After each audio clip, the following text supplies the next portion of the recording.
You know how some folks drive their cars till they conk out?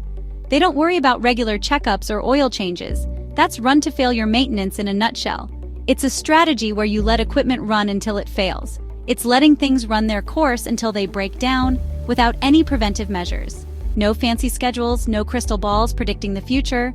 You just use it, and when it dies, you fix it. Simple as that. This approach is about as straightforward as it gets. No frills, no fuss. It's reactive maintenance, pure and simple. You react to problems as they arise. You're not trying to predict the future or outsmart wear and tear. You're accepting it as it comes. You're dealing with problems as they happen, not before. It's a very hands-on approach. Now, before you think this is just laziness, there are times when run to failure makes sense. It's a calculated decision. It's not always about being cheap. Sometimes it's the smartest way to go, especially when downtime costs are minimal. We'll dig into that more later. Stay tuned to understand when and why this method can be beneficial.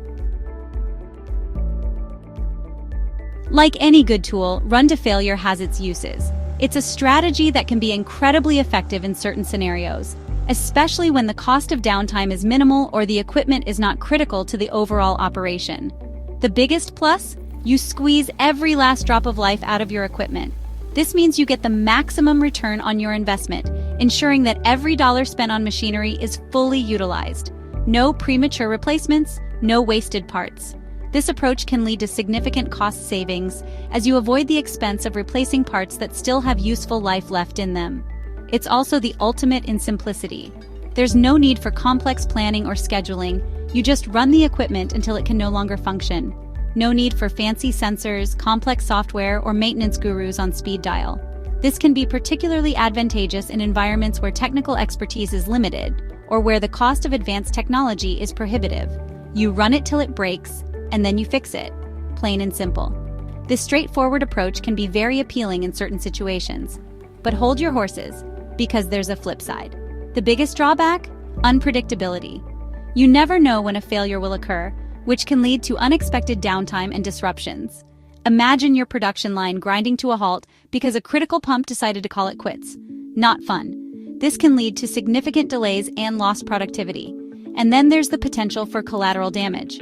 When one component fails, it can cause a chain reaction, damaging other parts of the system. A small, ignored problem can snowball into a major catastrophe, costing you way more in the long run. This is why it's crucial to weigh the pros and cons carefully before deciding on a run-to-failure strategy. Run-to-failure isn't a one-size-fits-all solution. It works best with low-cost, non-critical equipment where failure won't disrupt your whole operation. Think light bulbs, cheap printers, or basic hand tools. It's all about risk versus reward. If a wrench breaks, it's an inconvenience. If a main power transformer blows, it's a disaster. You get the idea. Now let's be clear, safety always comes first. Run to failure is never an option for equipment where failure could put people at risk. We're talking safety harnesses, fire alarms, that sort of thing. No compromises there. So, how do you decide when to use run to failure?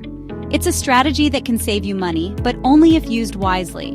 It's all about weighing the costs and benefits. You need to consider both the short-term and long-term impacts on your operations. Ask yourself, how critical is this piece of equipment?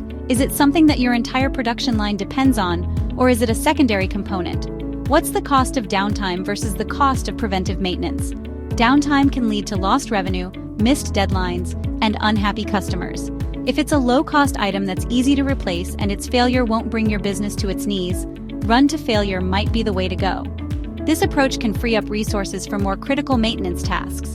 But if it's a vital piece of machinery where downtime means lost production and big bucks, then you're better off with a more proactive approach. Preventive maintenance can save you from unexpected breakdowns and costly repairs. Remember, folks, maintenance isn't one size fits all. Each piece of equipment and each business has its own unique needs and challenges. It's about understanding your equipment, your risks, and making the smartest call for your specific situation. A well-thought-out maintenance strategy can make all the difference.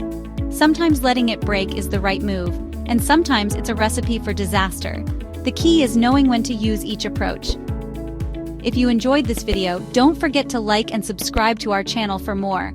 Thanks for watching and see you on the next video.